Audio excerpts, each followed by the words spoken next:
자, 오늘 부물 세미나 제8강 친구들과 놀지 않는 아이. 자, 친구들과 놀지 않는 아이들이 있지요. 친구들 어울려 노는 것에 익숙하지 않는 아이들이죠. 이런 아이들은 성격적인 문제도 있을 수 있고 주변의 환경적 요건이 조성되지 않은 측면도 있겠습니다. 그래도 중요한 것은 뭘까요? 친구들과 어울려 놀지 않는 아동이 어떤 조건을 따지는 걸 넘어서 서둘러 수정하지 않으면 큰 문제로 이행될 수 있다는 거예요. 어떤 문제래요?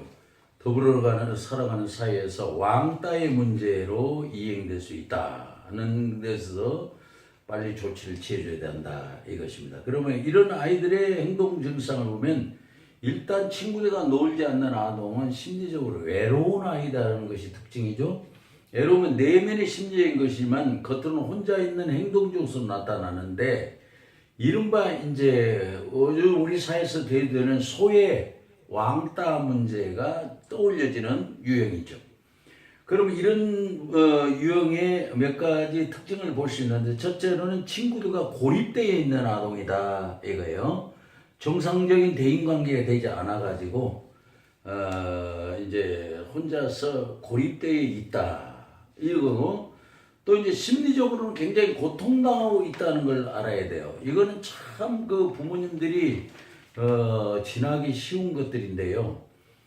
우리가 신체적인 고통만 생각하면 안 됩니다. 심리적으로 큰 고통이 있어요. 그래서 일반적으로 이 진통제 효과는 우리가 보통 이제 진통제를 신체적 고통에만 씁니다. 그렇죠? 이제까지. 근데 아니에요. 심리적 고통에도 똑같이 사용할 수 있다는 것이 지금 나와져 있습니다. 의학에서도 보고되어 있어요. 내가 통증을 느끼는 데는 심리적인 거나 신체적인 거나 똑같다 해서 심리적으로 고통을 느껴도 진통제를 복용해야 한다고 지금 되어 있습니다. 셋째는 내면적 심리적인 문제를 가진 아이다. 이제 아이들과 친구들과 잘 놀지 않는 존재가 무시당하고 있다는 분노의 마음을 갖고 있다는 거예요. 그러면 이른바 이제 사회성이 부족한 아이들로서 왕따당하는 특성인데 이게 좀 더 발전돼가지고 집단 따돌림을 당하는 쪽으로 가면 큰 문제가 되죠. 이런 세 가지 특징.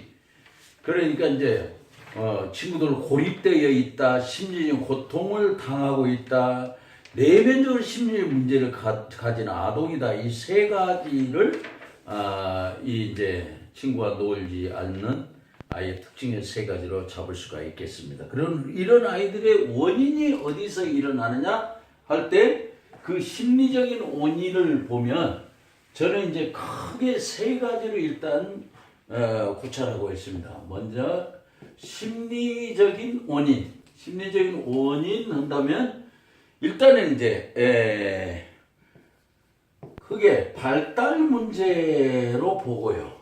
그 다음에 심리적 문제, 사회성의 문제, 크게 세 가지로 봅니다. 사회성의 문제, 친구와 놀지 않는 아이들의 세 가지. 그러면 먼저 이제 발달의 문제에서는 어떤 점이 있을까요?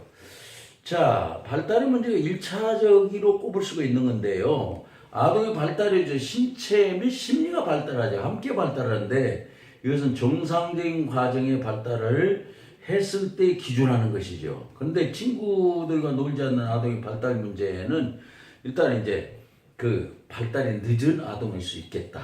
그거는 아동기 때의 체력이 약화되면 그대로 심리적인 약화로 이어질 수 있기 때문에 그러는데 이런 아동이 마음이 약해서 친구들과 쉽게 어울리지 못하는 것이다. 자, 우리가 이제 학교에서는 공부 잘하는 것도 중요한데 체력이 강한 또 어리 있을 때는 공부만큼 중요해요. 힘이 센 아이들은 당당하게 학교를 다닐 수 있거든요. 그리고 싸움 잘하는 아이가 있다면 큰 소리 치며 학교를 다니는 것도 그 때문입니다. 네, 두 번째로는 발달의 문제에서 의사소통의 문제를 가지고 있는 아이다. 그러니까 이 언어 문제가 잘 발달되지 못한 아이가 아닌가. 의사소통은 이제 대인관계에서는 아주 중요한 수단이 되죠. 대인관계는 이 언어적인 수단을 통해서 하는 것이기 때문에 그래요. 근데 이 의사소통을 연구하는 여러 학자들이 있는데 이런 학자들이 보면은 의사소통의 일정한 능력을 갖게 된다. 그런 능력의 차원에서 의사소통을 보기도 하거든요. 어떤 능력이냐면 목표 형성과 달성. 이런 문제인데 이것의 능력이다. 두 번째는 효과적 협동. 효과적 협동의 능력을 키운다. 세 번째로는 상황 변화의 적응이다. 변화에 적응하는 능력이다. 적응 능력. 그러니까 의사소통이 이런 세 가지 능력을 가능하게 만든다. 굉장한 능력이죠. 그냥 말 좀 잘하는 것이 아니고 내 감정이나 분위기를 좀 전달하는 정도가 아니고 이렇게 인격을 향상시키는 이 중요한 역할을 하게 된다라고 얘기하고 있어요. 그 다음에 이제 발달의 문제에서 따돌림은 당하는 아동일 수 있겠다. 그렇죠. 이제 아동은 유치원과 초등학교 시기에 어느새부터가 의사소통 기술이 급속히 발달하게 되는데 초등학교 아동들은 수동문과 조건문을 이해할 뿐 아니라 언어의 의미적 통합을 추론할 수 있다는 거죠.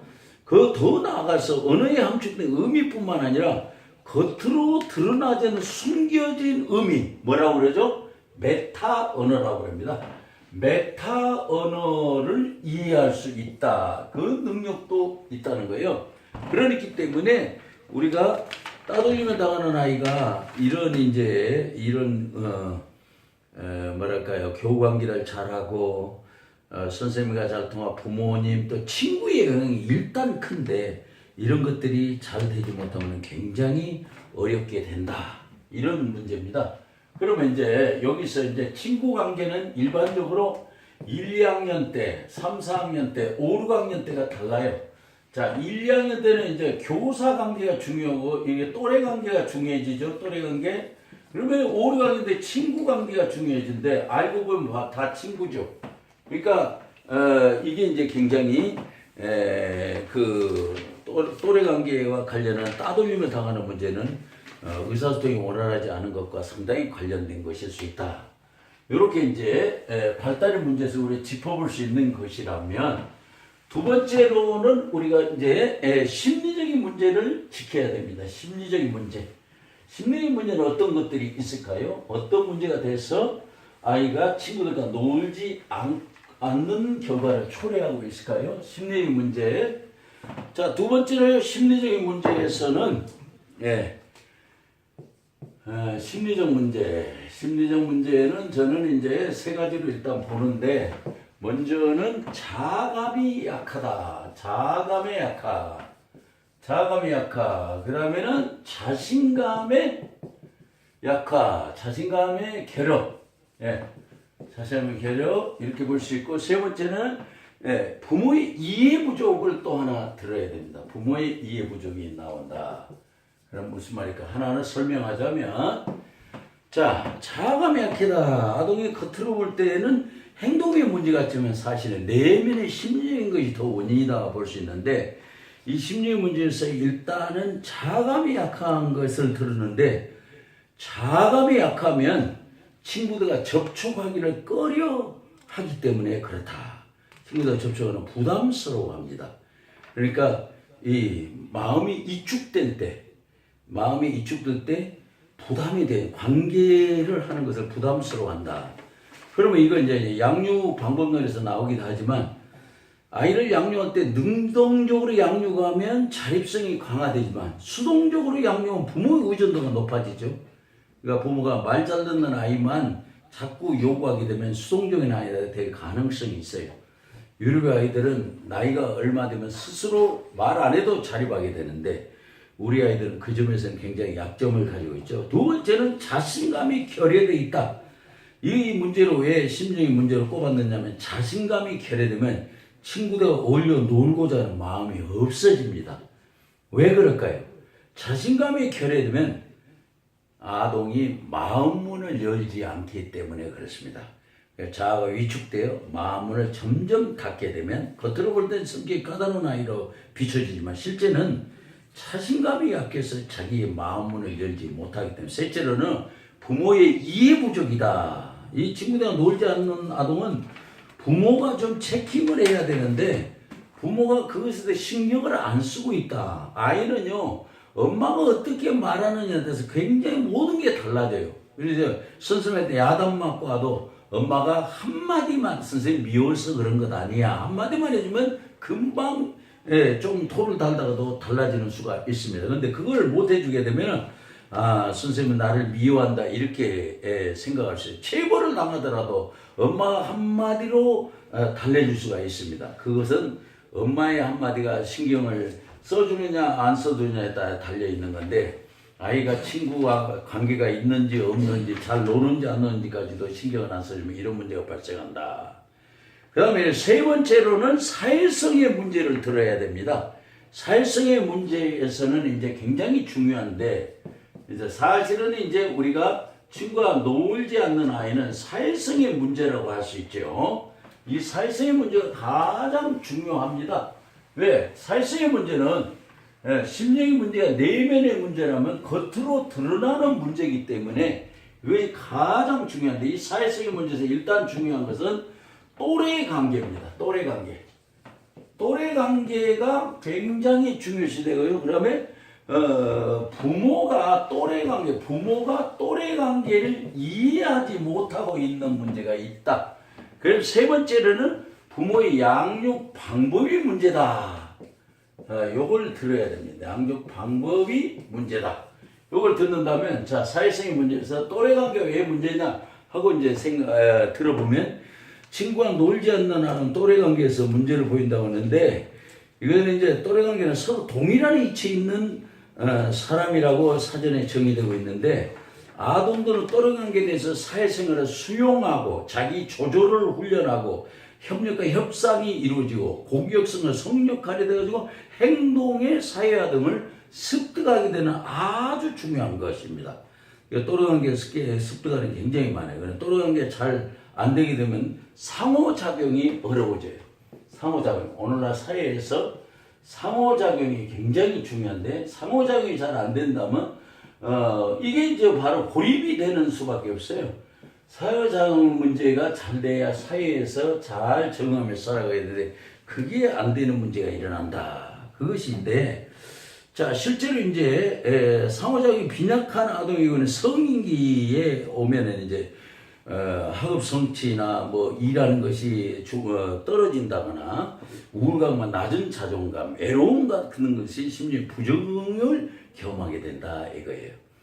자, 그럼 둘째로 부모가 또래 관계에 대해서 잘 이해하지 못하고 있다 그랬는데 우리가 또래 관계 특징을 한번 보면 이것이 이제 얼마나 중요한가 알 수가 있는데 요거는 이제 몇 가지 문제로 우리가 한다면 한 7가지 특징을 얘기할 수 있어요. 먼저는 또래 관계는 첫째 뭐냐면은 아동기의 인간은 급격히 확대된다가 첫 번째. 두 번째는 인간관계 자발적이에요. 스스로 알아서 하게 된. 셋째는 아동들의 또래는 상호 의존중에서 서로 결속되어 있고 의존도 했다가 발전도 했다가 하는 관계를 얘기하는. 넷째는 또래들을 통해서 자신의 존재 가치를 확인하게 돼. 다섯째는 아동 또래 집단에 강한 동조 경향을 뵌다. 그러니까 몇 명이 우르르 몰려가서 자기가 빠지지 못하고 나쁜 일이지만 또 따라가게 되는 경향이 있다.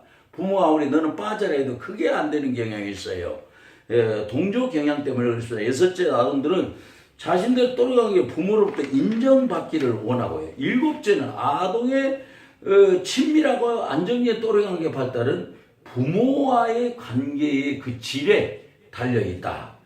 그러니까 개방적인 상호 존중하고 친밀감이 형성된 가정에 자라온 아동들은 그들의 또래 관계와 친밀한 관계를 가질 준비가 되어 있다. 이제 이때는 이제 유사한 끼리끼리 그래서 굉장히 친한 끈끈한 친밀 관계를 형성하게 되죠.